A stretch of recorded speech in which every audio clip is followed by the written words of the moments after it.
예, 아라비아 속담에 돌아오지 않은 것 네 가지가 있다고 합니다. 첫째는 화살입니다. 시위에서 떠난 화살은 다시 돌아오지 않습니다. 두 번째는 급하게 내뱉은 말이죠. 격려의 말이든 상처를 주는 말이든 말이 한 번 입 밖에 나온 이상 다시 주워 담을 수는 없는 법입니다. 세 번째는 과거 생활입니다. 후회를 하고 탄식을 해도 다시 과거 행실은 지난 세월 속의 흔적으로 남아 절대로 도울 수가 없습니다. 그리고 마지막으로 기회입니다. 한 번 간 기회는 다시 찾아오지 않습니다. 그러므로 우리에게 기회가 주어질 때 그 기회를 놓치지 말아야 됩니다. 성경은 우리에게 말씀합니다. 2절에 보시면 보라 지금은 은혜 받을 만한 때요 보라 지금은 구원의 날이로다. 여러분, 우리가 하는 것처럼 사도 바울은요 세상적으로 참 좋은 조건을 많이 가지고 있었던 사람이었습니다. 그는 베냐민 지파 사람이었고 히브리인 중에 히브리인이었고 바리새인이었습니다. 또 로마의 시민권을 가지고 있었죠. 얼마나 율법에 절제했던지 예수 믿는 사람들을 박해하는 일에도 앞장을 섰습니다. 그런데 다메섹으로 올라가는 도중에 부활하신 예수님을 만나게 되었고 그 예수님을 만난 이후 그는 세상적인 모든 자랑을 다 배설물처럼 여깁니다. 그리스도를 아는 지식이 너무나도 고상함을 깨달았기 때문입니다. 예수님을 대적했던 자신을 사도로 불러주신 은혜가 너무나도 크고 황송했기 때문이죠. 그래서 바울은 예수님을 만난 이후 평생 예수님을 위해 살아가게 되고 복음을 전한 일에 매진하게 됩니다. 그러다 보니까 그의 모습은 예수 믿기 이전보다 훨씬 초라해 보였을 겁니다. 가진 것도 별로 없고 또 사람들의 비난과 핍박도 받았던 것이 사실입니다. 그런데도 바울은 자신을 포함해서 하나님의 사람들을 이렇게 표현하죠. 우리가 읽었던 본문 8절에서 10절에 보면 우리는 속이는 자 같으나 참되고 무명한 자 같으나 유명한 자요 죽은 자 같으나 보라 우리가 살아있고 징계를 받는 자 같으나 죽임을 당하지 아니하고 근심하는 자 같으나 항상 기뻐하고 가난한 자 같으나 많은 사람들을 부유하게 하고 아무것도 없는 자 같으나 모든 것을 가진 자로다. 여러분, 여기서 우리는 신앙의 역설적인 진리를 깨닫게 됩니다. 세상적인 안목과 영적인 안목의 차이점을 발견합니다. 세상적으로 보면 우리는 속이는 자요, 이름 없는 자요, 죽은 자요, 근심하는 자요, 가난한 자요, 아무것도 갖지 못한 자 같이 보입니다. 거듭나기 전의 모습이죠.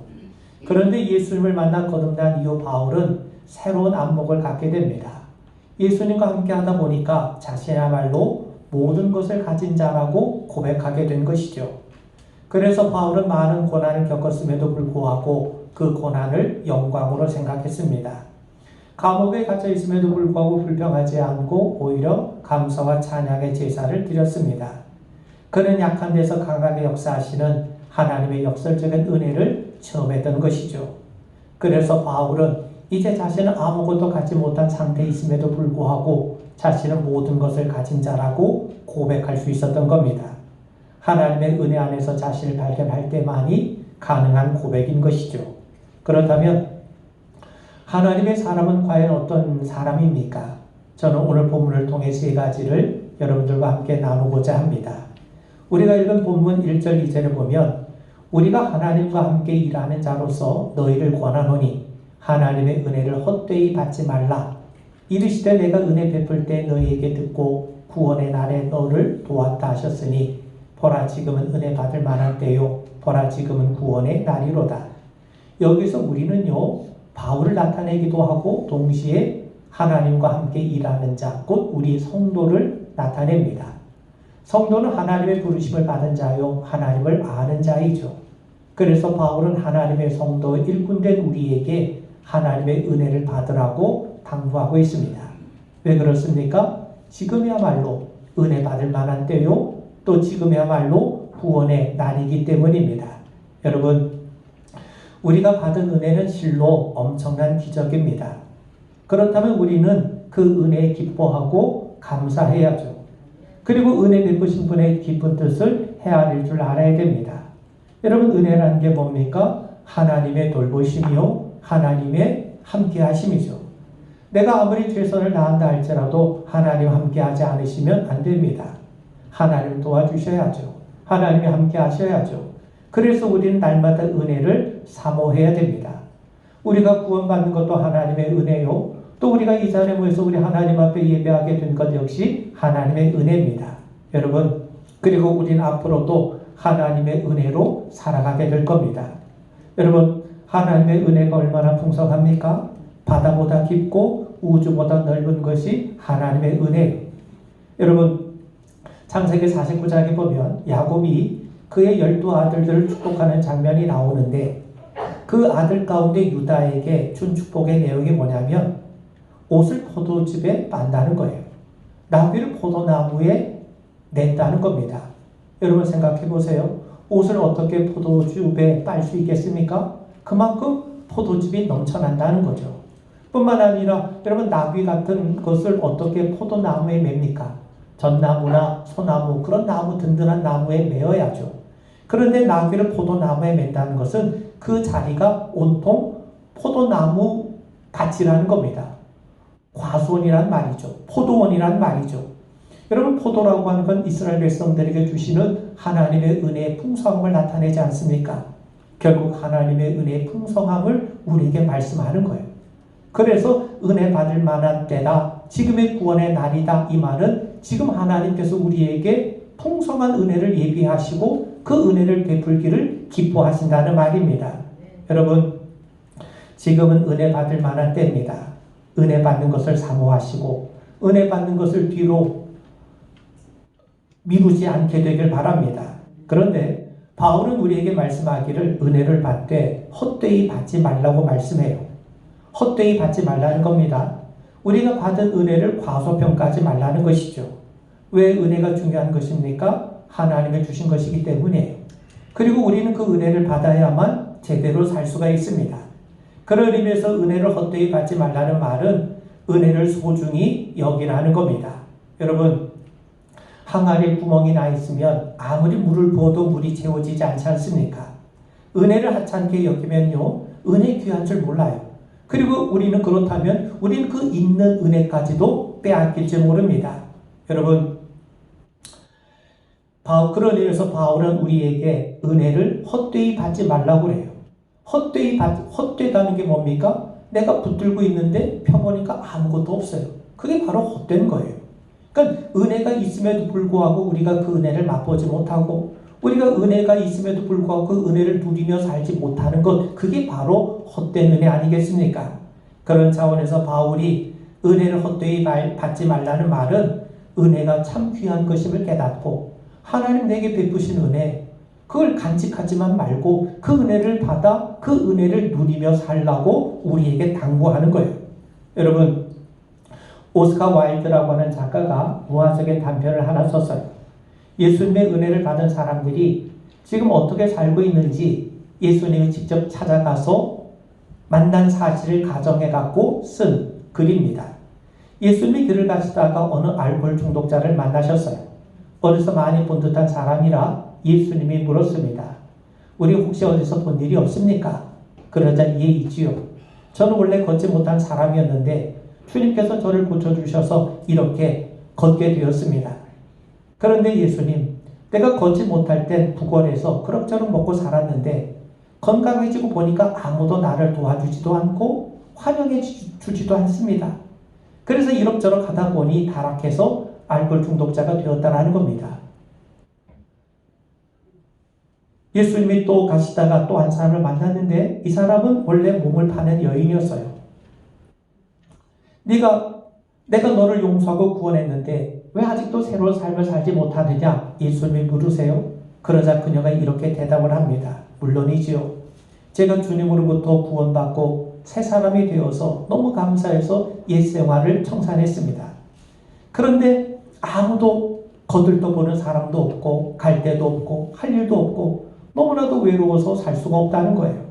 그래서 힘들지만 다시 옛 생활로 돌아와 살게 되었다는 거죠. 예수님은 가슴 아파하시면서 또 다른 곳에서 아주 혈기를 부리며 싸움을 하고 있는 사람을 만나셨어요. 그 사람 역시 예전에 주님의 은혜를 받은 사람이었습니다. 자네는 왜 이렇게 여기서 혈기를 부리며 싸우고 있는가? 그랬더니 그가 이렇게 대답을 하더랍니다. 예수님, 저는 원래 앞을 보지 못하던 사람 아니었습니까? 근데 주님께서 제 눈을 뜨게 해주셨습니다. 근데 눈 감았을 때는 몰랐는데 눈 뜨고 보니까 안고 온 사람들이 너무나도 많이 보이더라는 거예요. 사회가 너무나 더럽고 치사하고 부조리해서 울분이 터져가지고 주먹을 쓰다 보니 이렇게 싸움꾼이 되고 말았다는 겁니다. 여러분, 우리가 은혜를 받는 것은 참 좋은 일입니다. 그런데 문제는 그 다음부터입니다. 은혜를 받되 은혜를 잃지 않는 겁니다. 받은 은혜를 간직하며 그 받은 은혜대로 살아가는 겁니다. 바울이 은혜를 헛되이 받지 말라고 한 것은 우리가 받은 은혜가 참으로 귀한 것임을 깨달아 그 은혜를 잘 간직하며 살라는 거예요. 주님 주신 은혜를 귀하게 여기며 그 은혜에 합당하게 살라는 거예요. 더 구체적으로 말씀을 드리면 우리에게 은혜를 베푸신 주님의 뜻을 기억하고 그 뜻에 부합하는 삶을 살라는 겁니다. 여러분, 바울을 생각해 보세요. 그는 정말 위대한 사도임에 틀림없지 않습니까? 그는 원래 자신은 고백하고 있듯이 하나님의 교회를 핍박하는 자였습니다. 그리스도 밖에 있었을 때 자신은 회방자요, 핍박자요, 포행자였다고 분명히 고백하고 있습니다. 그런데 예수님은 자기를 대적하는 이 바울을 친히 찾아와 주셨어요. 주님과 함께 공생애를 함께 나눈 적이 없는데도 불구하고 사도의 직분을 허락해 주셨어요. 바울은 그것이 전적으로 하나님의 은혜임을 고백하고 있습니다. 그래서 그는 그 은혜에 따라서 전적으로 하나님의 복음을 전하는 삶을 살게 되었던 거죠. 그가 얼마나 그리스도를 위해 많은 수고와 노력을 기울였습니까? 자신의 것을 포기하지 않았습니까? 또 얼마나 많은 사람들의 오해와 비난과 핍박을 받았습니까? 그럼에도 불구하고 그는 복음 때문에 수고하고 예수님 때문에 핍박받는 것을 오히려 기뻐했어요. 그만큼 바울은 은혜를 헛되이 받지 않았다는 겁니다. 사랑하는 성도 여러분, 우리도 마찬가지입니다. 하나님의 은혜를 귀하게 여기시고 그 은혜를 헛되이 받지 않길 바랍니다. 어떤 경우에서든지 주님이 주신 은혜가 참으로 귀한 것임을 깨달아 그 은혜에 힘입어 그 우리에게 은혜 베푸신 주님의 뜻대로 살아가는 우리 모두가 되기를 주의 이름으로 축원을 드립니다. 그리고 두 번째는요, 여기 3절 이하를 보시면 우리가 이 직분이 비방을 받지 않게 하려고 무엇에든지 아무에게도 꺼리끼지 않게 하고 오직 모든 일에 하나님의 일꾼으로 자천하여 많이 견디는 것과 환난과 궁핍과 고난과 매맞음과 갇힘과 난동과 수고로움과 자지 못함과 먹지 못함 가운데서도 여러분, 빌리그램 목사님은 미 86세 되던 해 뉴욕 코로나 파크에서 마지막 부흥회를 가지셨어요. 그때 그는 뇌수종과 전립선암, 파킨슨병으로 앓고 있었습니다. 몸이 나날이 여여가고 있었죠. 입속에 침도 말라가고 있음에도 불구하고 그는 혼신을 다해 마지막 불꽃을 사르며 복음을 전했습니다. 그는 그 같은 상황 속에서도 하나님이 왜 나 같은 자로 하여금 수많은 사람에게 복음을 전하게 하시는지 그 이유를 알 수 없다고 고백을 하고 있습니다. 그래서 하나님 나라에 가면 제일 먼저 하나님께 하나님 왜 저 같은 사람을 부르셔서 주의 일을 하게 하십니까? 라고 질문하고 싶다고 했습니다. 한마디로 그는 모든 것이 하나님의 은혜임을 고백했던 것이죠. 여러분, 바울이 받은 은혜가 바로 그러합니다. 예수님을 대적하지 않았습니까? 그런데 예수님이 당신의 일꾼을 부르셨어요. 그는 주님과 함께 공생애를 나누지 않았음에도 불구하고 우리 주님이 그를 하나님의 사도로 부르셨어요. 주님이 주신 사명, 자기에게 주신 사명이 너무나도 귀하고 그 은혜가 너무나도 컸기 때문에 바울은 이렇게 고백합니다. 고린도전서 15장 10절에 보면 내가 나 된 것은 하나님의 은혜로 된 것이니 내가 모든 사도보다 더 많이 수고하였으나 내가 한 것이 아니요 오직 나와 함께 하신 하나님의 은혜로라. 여러분, 바울은 참 많은 은혜를 받은 사람이었습니다. 그 은혜가 얼마나 컸던지 예수님 때문에 당한 이 고난까지도 상쇄할 만한 은혜였던 것이죠. 그렇다면 여러분, 바울이 참 많은 은혜를 받았고 동시에 고난도 많이 받았는데 그럼 왜 그가 고난을 당한 겁니까? 윤리적으로 도덕적인 결함이 있어서 그렇습니까? 그렇지 않아요. 바울이 말씀합니다. 디모데후서 3장 12절에 보면 무릇 그리스도 예수 안에서 경건하게 살고자 하는 자는 박해를 받으리라. 바울은 하나님 앞에 경건하게 살려고 했기 때문에 하나님 주신 은혜를 지키고 그 은혜 합당한 삶을 살고자 했기 때문에 핍박을 받은 겁니다. 주님이 은혜로 주신 소명에 충성하다가 많은 고난을 당했던 것이죠. 그럼에도 그는 절망하지 않았습니다. 받은 바 은혜가 너무나도 컸기 때문이죠. 내게 이런 귀한 직분과 사명을 주신 것이 너무나도 귀한 것임을 깨달았기 때문이죠. 그래서 바울은 은혜를 간직하며 평생 하나님의 종으로 복음을 전했던 겁니다. 물론 그 과정에서 뜻하지 않은 곤경과 어려움을 겪은 적이 한두 번이 아니었습니다. 그럼에도 그는 끝까지 충성을 다했습니다. 은혜로 사도가 되고 사명을 받았기 때문에 더 많이 수고를 했던 거죠. 사람들이 욕을 하든 핍박을 가하든 개의치 않고 복음만을 전했어요. 왜 그렇습니까? 하나님이 은혜로 내게 귀한 직분 맡기셨고 주신 사명이기 때문이죠. 여러분, 바울은 우리에게 말씀합니다. 고린도후서 1장 5절에 보면 그리스도의 고난이 우리에게 넘친 것 같이 우리가 받는 위로도 그리스도로 말미암아 넘치는도다. 디모데후서 4장 5절에 보면 너는 모든 일에 신중하여 고난을 받으며 전도자의 일을 하며 네 직무를 다하라. 여러분, 우리가 하나님의 은혜와 사명을 맡은 자로서 당하는 고난은 영광이요 은혜입니다.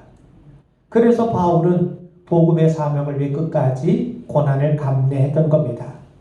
여러분, 정도의 차이가 있긴 하지만 주님의 일을 하는 데에는 마귀의 괴교로 인해서 여러 가지 고난이 따르게 마련입니다. 그러나 우리가 전능하신 하나님을 믿고 인내하는 한 이를 감당하지 못할 이유나 조건이 없음을 우리 분명하게 믿게 되길 바랍니다. 바울은 우리에게 말씀하죠. 로마서 8장 18절에 보면 생각하건대 현재 고난은 장차 우리에게 나타날 영광과 비교할 수 없도다. 복음을 위해 받는 고난과 복음을 위해 받을 영광을 비교해보면 비교할 수 없다는 거예요. 여러분, 어린아이들은요 다이아몬드보다 눈깔 사탕이 더 좋아요. 왜? 달기 때문이죠. 근데 그게 비교가 됩니까? 비교가 될 수가 없어요. 비교를 할 수가 없습니다.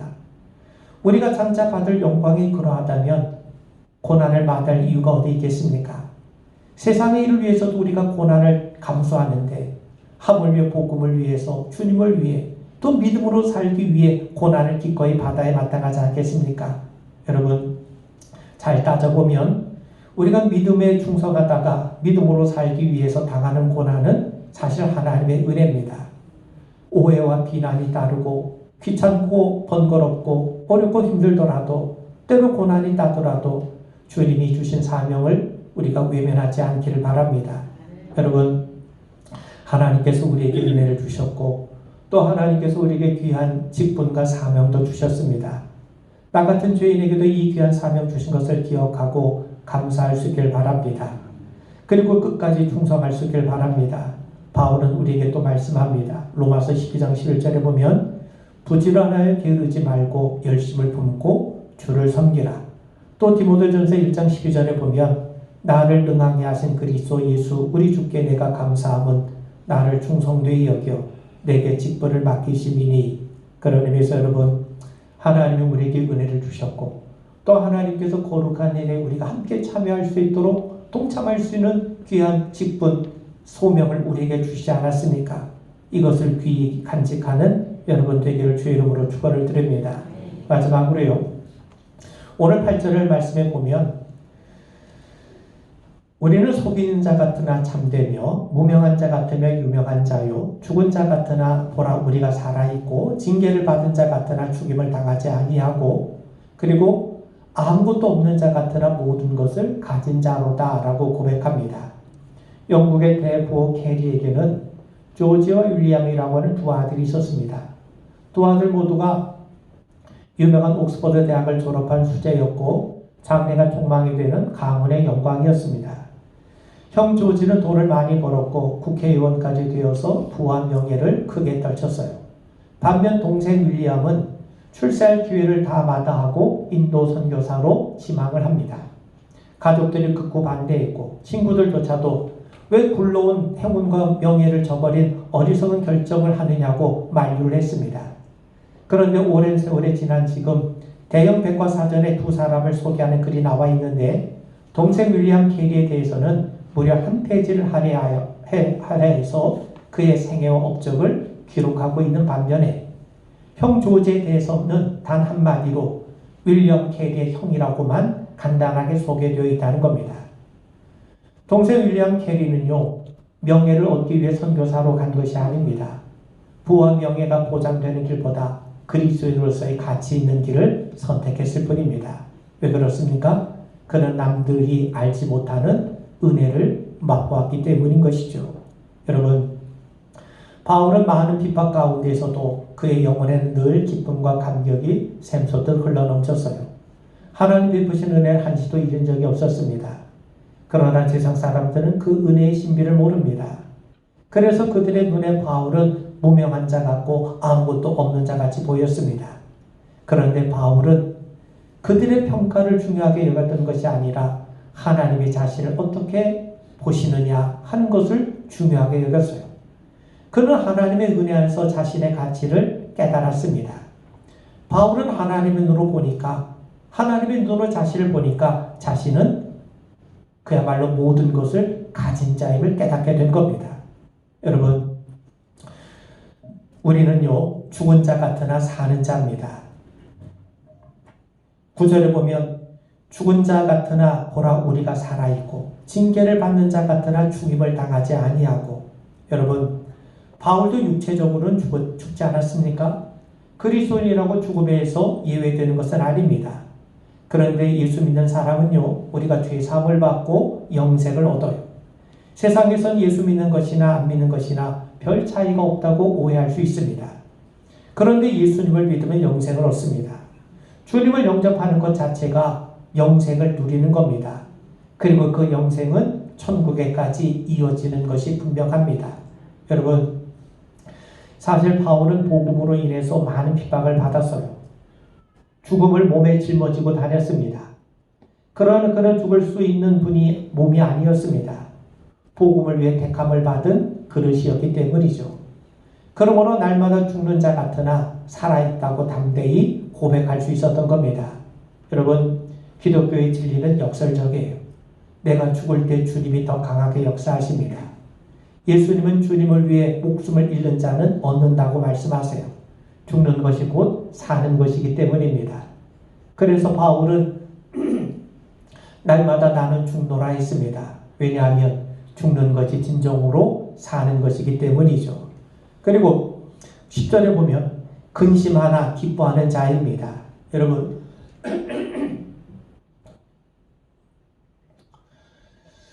어떤 마을에 그 마을 입구에서 넘어진 사람은 3년밖에 살지 못한다는 그 전설이 내려오는 마을이 있었습니다. 근데 어느 노인이 그만 그 고개에서 넘어졌어요. 노인은 아픈 몸도 몸이지만 내가 이 마을 입구 언덕에서 넘어지면 3년밖에 살지 못한다고 하기 때문에 앞으로 살 날이 3년밖에 남지 않았다는 사실에 마음이 더 약해졌어요. 그러다 손자가 할아버지께 말을 해요.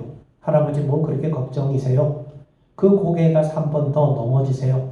할아버지가 야 이놈아, 네가 나를 지금 놀리는 거냐 말을 했습니다. 손자가 능청스럽게 대답을 이렇게 말을 하죠. 한 번 넘어지면 3년밖에 더 살지 못한다고 했지 않습니까? 그러면 2번 넘어지면 6년을 사는 거고 3번 넘어지면 9년을 사는 것이고. 여러분, 할아버지가 어떻게 하겠습니까? 손자의 말이 끝나기도 전에 벌떡 일어나 고개로 달려가서 아예 떼굴떼굴 굴렀다는 거예요. 여러분, 어떤 일을 당하든 그 일로 인해 마음이 약해지지 않길 바랍니다. 여러분, 바울도 어려움을 겪다 보니 근심할 수밖에 없었을 겁니다. 근데 그 마음에는 기쁨이 있어요. 그리스도인의 기쁨은 환경적인 조건에서 오는 것이 아니라 기쁨의 근원 되시는 예수님을 소유하는 데서 오는 기쁨입니다. 인간이 영적인 존재이기 때문에 진정한 기쁨은 영적인 만족을 통해서만이 맛볼 수가 있는 겁니다.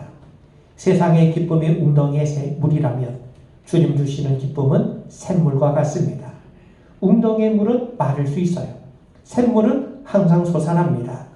그래서 바울은 감옥에 있으면서도 오히려 감옥 밖에 있는 사람들에게 기뻐하라, 그리고 항상 기뻐하라고 외칠 수 있었던 것이죠. 세상의 눈으로 보면 근심이 많은 것처럼 보이지만 하나님의 사람은 진정으로 기쁨에 충만한 사람임을 분명하게 믿게 되길 바랍니다. 마지막으로 10절에 보면 가난한 자 같으나 많은 사람을 부욕해 하고, 여러분 앞서 잠시 언급했던 것처럼 바울은요, 예수 믿기 전에는 부자였어요. 가진 것이 많았어요. 근데 예수 믿고 난 다음에 가난해졌습니다. 모든 것을 다 배설물처럼 버렸기 때문이죠. 그는 비록 가난했지만 은혜로 충만했기 때문에 복음을 전할 수 있었고, 그를 통해서 참 많은 사람들이 구원의 기쁨을 누릴 수가 있었어요. 다른 사람들을 부요하게 하는 자가 된 겁니다. 여러분, 주님을 소유한 자는 실상 모든 것을 가진 자입니다. 세상의 모든 것이 다 주님의 것 아닙니까? 그 안에 역설적인 은혜가 있어요.